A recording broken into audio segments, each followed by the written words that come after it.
Hey guys, it's Allison here, week 4, yay! For this week, our discussion was on, we had 2 options, and I chose option 1, where I watched the video, reflected on it, and come up with at least 2 strategies that I would try to implement in the classroom. So with the video, it was about differentiated classrooms, and so I think what I got from that was really learning options to benefit each student, and just doing whatever it takes to accommodate the various learning styles. I think with my bachelor's degree in organizational leadership, we really learned that a good leader focuses on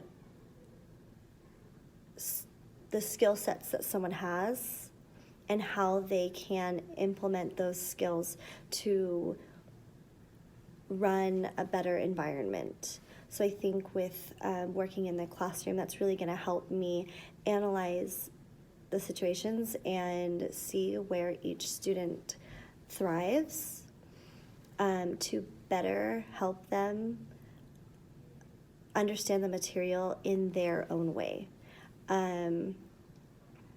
I think one thing that really resonated with me from the video was when the teacher was talking about, she actually says, a classroom is what you make it, not what others tell you what it is. And as well as view it as the fun class, not the class no one can manage. So I know like a lot of the students that I work with, they get kind of bummed out and they're just, I don't like this teacher, I don't like that teacher.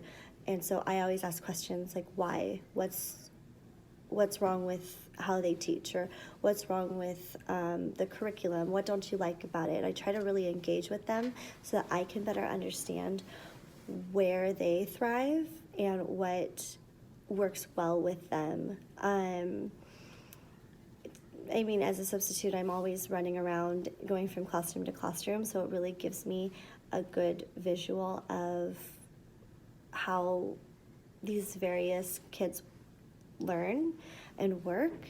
And so I think it's given me an opportunity to really understand that, like I said, not everyone is the same. Not everyone has the same skill sets. Sometimes people need a little bit more time. Sometimes people need a little bit more of a challenge. And so being able to ask those questions when the children come to me and say, oh, I don't like so-and-so because she's boring, or he's too hard, he gives out too much homework, or whatever the case may be, it opens my eyes so that I can kind of help prepare myself for what's to come when I do become my own teacher.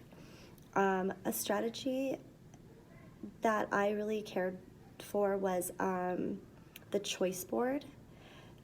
Being able to get to choose how they show what they know. I thought that was a really cool implementation of giving them that option that sits best with them, that's suitable for them. But they also have that free range of picking how they best work. Sometimes people are more hands-on, or others are more artistic. Some people work better writing out an essay, but not everyone's the same. So I think that by giving them that choice, they're going to find it more interesting and easier to complete. I think another strategy that I really liked was emphasize that peers are able to be used for help, that they can rely on each other. A lot of times kids are raising their hand and asking me questions, and as they're asking me questions, other students that are sitting next to them are like, oh, I know how to do that. I can help you. I can show you. And so for them to know that they have the option of working with those around them helps them kind of better understand how a community works in my point of view. I think, students need to know that they can not just go to the person in charge, but they can go to the people that they're working with, they're working around, to ask questions and or help answer questions that they're not isolated to just one person or one book or whatever the case may be. They have people around them that are able or willing to show them, guide them in a sense. And then I think another thing, which is something that I already kind of said, was if I see they don't understand or if they're not engaged, to just stop and ask them what they need. I thought that was a really good aspect from this video. When they tell me that they don't like something, okay, what can I do to help you?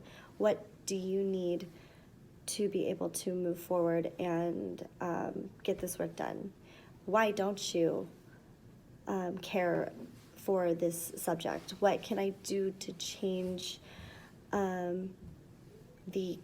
not necessarily the curriculum, but the way that it's taught to better help engage those students? I know in my class right now for substituting, I'm doing a social studies class today, and a lot of them were off task, so I started playing a game.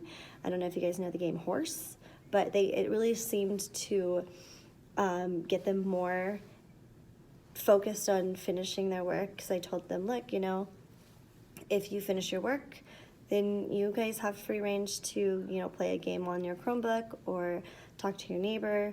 The rules are you can't walk around or be too loud, but giving them kind of freedom at the end if they get all their work done.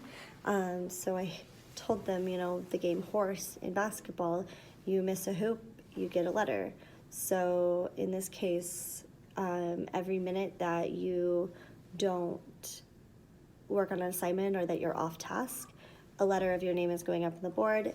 If I complete your full name, I'm writing your name down so that the teacher knows you were really off task and you weren't working, and so they know that I'm serious, but that they also have that freedom outlet at the end to kind of help them better be involved for the most part. Sorry, this is so long, but I hope you guys have a great day, and hope to see some of you in other classes. All right, bye.